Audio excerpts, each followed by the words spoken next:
Guys साल 2000 का जो समर था वो दिल्ली के लिए बहुत ही ज़्यादा टफ था। शहर और उसके 19 मिलियन की पॉपुलेशन को लगातार रोलिंग ब्लैकआउट्स का सामना करना पड़ रहा था। यानी कि वहाँ पर बहुत ही ज़्यादा फ्रीक्वेंटली लाइट जा रही थी और बहुत ही लॉन्ग आवर्स के लिए, यानी कि बहुत लंबे समय के लिए वहाँ पर लाइट जा रही थी। पुअर लाइटनिंग और बहुत ही ज़्यादा कंजेस्टेड हाउसेज और गर्मी वाली रात लोगों के लिए बिल्कुल ही टॉर्चर टाइप बन गई थी। एंड वो लोग इससे बहुत ही ज़्यादा परेशान हो गए थे और ये चीज़ उनके लिए बस एक मामूली चीज़ बन गई थी। खासकर लोअर सोशियो इकोनॉमिक नेबरहुड्स में रहने वालों के लिए ये बहुत ज़्यादा मामूली ही चीज़ थी। जब मंकी मैन के एक विशियस अटैक की रिपोर्ट सामने आई तो माने कि जंगल की आग की तरह बिल्कुल ही मंकी मैन की ये टेल फैल गई। दोस्तों, हमने बहुत ज्यादा अपने चैनल पर अर्बन लेजेंड्स की बातें करी हैं, जैसे कि जापान का जो अर्बन लेजेंड्स कुचिसाकी ओना थी उसके ऊपर भी मैं वीडियो बनाई थी। और अब हम बात करने वाले हैं अपने इंडिया के अर्बन लेजेंड के बारे में जिसका नाम है मंकी मैन। ये मंकी मैन था कौन? मीडिया कैसे इन रूमर्स का एक बहुत ही बड़ा ड्राइवर बन गया? क्या मीडिया इन चीज के ऊपर से पर्दाफाश करने के बजाय इस शहर दिल्ली के 2 रेजिडेंट्स की मौत का कारण बन गई? आइए आगे जानते हैं। 10 मई 2000 को दिल्ली पुलिस को एक अटैकर की शिकायत मिलनी शुरू हुई जो कि आसपास की कम्युनिटीज को परेशान कर रहा था। जैसे ही उन्होंने अटैकर का प्रोफाइल बनाना शुरू किया, उन्हें कुछ काफ़ी अजीब से डिस्क्रिप्शन सुनने को मिले जो कि उन्होंने आज तक कभी भी अपनी क्रिमिनल रिकॉर्ड में या फिर कभी भी क्रिमिनल हिस्ट्री में किसी के बारे में भी ऐसे डिस्क्रिप्शंस नहीं सुनने को मिले थे। उन सभी रिपोर्ट्स में ये फैक्ट कॉमन था कि ये सारे इंसिडेंट्स जो थे वो रात के अंधेरे में होते थे और इसी वजह से जो अटैकर था उसको तुरंत पहचान पाने में बहुत ही ज़्यादा मुश्किल हो रही थी। ये चीज़ उसके लिए एक बहुत ही ज़्यादा बड़ा बेनिफिट बन चुकी थी क्योंकि कंटिन्यूअस ब्लैकआउट्स की वजह से वहाँ पर लाइट बहुत ही ज़्यादा कम थी और इसी चीज़ का फ़ायदा उस मंकी मैन ने उठाया। सर्विलेंस फुटेजेस में और फोटोग्राफ्स में अटैकर नज़र ही नहीं आता था, इसलिए पुलिस को सिर्फ विक्टिम के दिए हुए फिजिकल डिस्क्रिप्शन पर ही भरोसा करना पड़ा। जो इनिशियल रूमर्स थे बहुत ज़्यादा ही जल्दी फैल गए एक एस्टोनिशिंग डिटेल के कारण उस अटैकर की।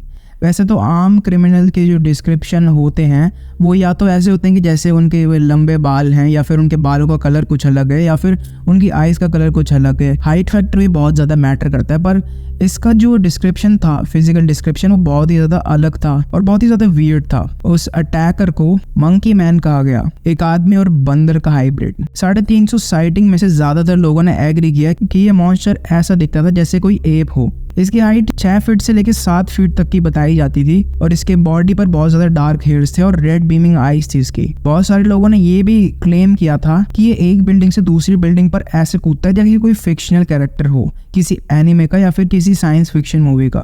जैसे जैसे ही लोकल मीडिया स्टेशंस को और भी ज्यादा रिपोर्ट मिलने लगी वैसे वैसे ही पुलिस को कांटेक्ट करने वाले लोगों की संख्या भी बढ़ती गई। डिस्क्रिप्शन और भी ज़्यादा फैंसीफुल होने लगे और जो उसके फिजिकल डिस्क्रिप्शन था मंकी मैन का वो बहुत ही ज़्यादा अलग अलग रेंज में लोग देने लगे, जैसे कि वो एक मंकी लाइक क्रिएचर है या फिर जिसके फ्रेडी क्रूगर जैसे क्लॉज हैं, यानी कि जो nightmare of the Elm street वाली मूवी थी उसमें जो फ्रेडी क्रूगर होता है जिसके बहुत ही ज़्यादा लंबे नाखून होते हैं और पहने वैसे उसके लंबे नाखून थे। और कई लोगों ने ये भी बताया कि उसने लेदर की जैकेट भी पहनी हुई थी और वो बहुत ही ज़्यादा लंबी लंबी जंप्स लगाता था, लाइक जैसे पार्कोर वाले लोग लगाते हैं। इस पॉइंट्स के बाद अथॉरिटीज़ के लिए और भी ज़्यादा मुश्किल हो गया था और ये बताना कि कौन से रिपोर्ट्स एक्चुअल विटनेसेस के और कौन से ओरिजिनल विटनेस नहीं है। साथ ही जो और असॉल्ट्स हुए थे पूरे शहर में वो मंकी मैन के असॉल्ट से उन्हें भी अलग करना बहुत ज़्यादा मुश्किल हो रहा था। ऐसा लगता था कि जो भी कोई असॉल्ट वहाँ पर हो रहा है उसके पीछे मंकी मैन का ही हाथ है। ज़्यादा एक्यूरेट फिजिकल डिस्क्रिप्शन पाने के लिए पुलिस ने एक रिपोर्टिंग हॉटलाइन डेजिग्नेट किया। उन्होंने 50,000 रुपीज़ जो कि लगभग $1000 के बराबर थे और रिलायबल इन्फॉर्मेशन के लिए यह ऑफर किया कि ऐसी फोटो या फिर फिजिकल डिस्क्रिप्शन जो कि मंकी मैन को कैप्चर करने में मददगार साबित हो सकती है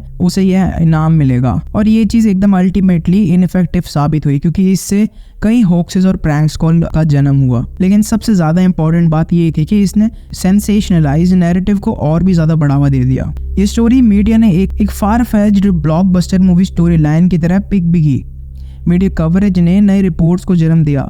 हर रिपोर्ट पहले से ज़्यादा ही क्रेजी थी और बहुत ज़्यादा वियर्ड थी एंड क्रीपी भी, जो फिर एडिशनल मीडिया रिपोर्ट्स को ट्रिगर कर रही थी। ऐसे ही एक रिडिकुलस साइकिल शुरू हो गई। 2 हफ्तों के बाद बिना किसी अरेस्ट और लोकल पुलिस इन्फोर्समेंट से कुछ खास दिखाई नहीं देने के बाद डर से भरे जो भी सिटीजन्स थे वो खुद ही इस मैटर को अपने हाथ में लेने लग गए थे और उन्होंने ये फैसला किया कि इस मैटर को हम अपने खुद के हाथ में लेंगे। जो रिच दिल्ली रेजिडेंट्स थे जो कि ब्लैकआउट के दौरान बैकअप जनरेटर्स पर रिलाई कर सकते थे, उनके मुकाबले में जो भी पुअर दिल्ली के रेजिडेंट्स थे वो अपने डिमली या फिर डार्क होम्स में बैठना पड़ता था रात के टाइम उनको, और पूरी रात उठे रहना पड़ता था ये डर के कारण कि कहीं मंकी मैन उन पर अटैक ना कर दे। बहुत सारे लोगों को ये भी डर रहता था कि जो मंकी मैन है वो इस ब्लैकआउट का बहुत ज़्यादा फायदा उठा सकता है और इस अंधेरे में उन पर अटैक भी कर सकता है। मंकी मैन का डर इतना ज्यादा एक्सट्रीम लेवल पर चले गया था कि काफी लोग इससे हर्ट हुए थे। वॉशिंगटन पोस्ट में एक रिपोर्ट थी जिसमें यह कहा गया था कि एक वैन ड्राइवर को एक मॉब ने चेज किया जो कि उसे मंकी मैन समझ रहे थे। उस मॉब ने उस वैन ड्राइवर को उसकी गाड़ी से बाहर खींच निकाला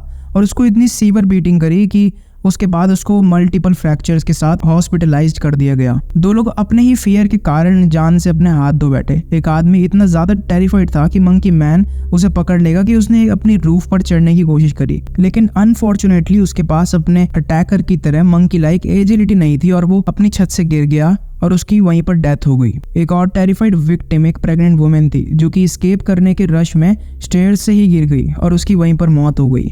दोनों केसेस में ये क्लियर हो गया कि मंकी मैन का डर इतना ज्यादा इस मीडिया ने फैला दिया था कि इससे नॉर्मल लोग बहुत ज्यादा हार्म हो रहे थे। सच्चाई को समझना और भी ज्यादा मुश्किल हो गया था।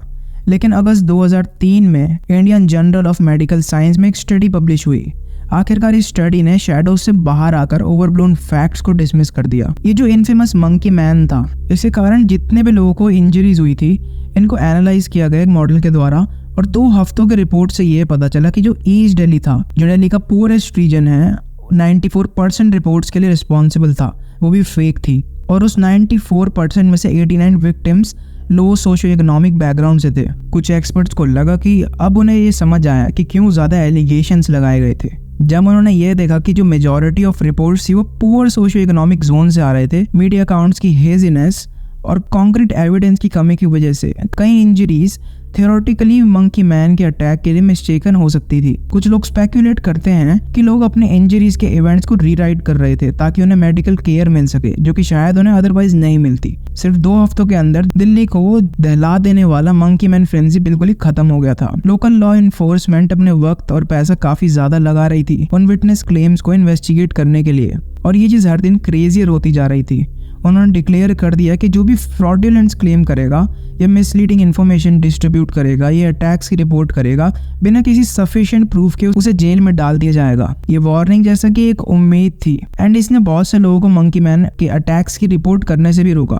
बिजार विटनेस अकाउंट्स के बिना जर्नलिस्ट के पास रिपोर्ट करने के लिए कुछ भी नहीं होता था। मीडिया जो कि इस अर्बन लेजेंड की कॉन्स्पिरेसी को हाईलाइट करना चाहती थी अपने न्यूज़पेपर सेल्स बढ़ाने के लिए, वो भी साथ ही साथ गायब हो गई थी। अगर कुछ भी नहीं तो जो ये बिजार कॉन्स्पिरेसी थ्योरीज थी, ये 2 हफ्तों की ऑब्जेक्शन थी मीडिया के मोटिवेशन के लिए, जो कि रोशनी में लाती है कि कैसे वो एक फॉल्स इन्फॉर्मेशन, रिलीजियस कन्विक्शन या फिर सोशल फियर थ्योरी को एग्जैजरेट करते हैं, वो भी अपनी पब्लिकेशंस की सेल्स बढ़ाने के लिए। और यही चीज इन 2 इनोसेंट इंडिविजुअल्स की मौत का कारण बना और अनेकों सिटीजन्स की जो डर था उसका कारण यही बना। लेकिन क्या मंकी मैन सच में कभी एग्जिस्ट किया था, ये कौन ही कह सकता है। तो दोस्तों, हमारे वीडियो के इस कमेंट्स में ज़रूर बताएं कि आपको ये वीडियो कैसी लगी और क्या था ये दिल्ली का मंकी मैन और क्या थी इसकी मिस्ट्री। क्या ये सच में एग्जिस्ट करता था या फिर एक मीडिया का एग्जैजरेटेड स्टोरी था। ये सवाल आज भी जवाब के इंतजार में है। आपको क्या लगता है, क्या आपने भी किसी तरह की इस कहानी का सामना किया है?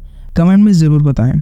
अगर आपको ये वीडियो पसंद आई तो लाइक ज़रूर करें एंड इस वीडियो को शेयर भी करें। हमारे चैनल को सब्सक्राइब करना न भूलें ताकि आपको और भी ऐसी इंटरेस्टिंग स्टोरीज मिलती रहें। मिलते हैं अगली वीडियो में, तब तक के लिए stay safe and stay curious.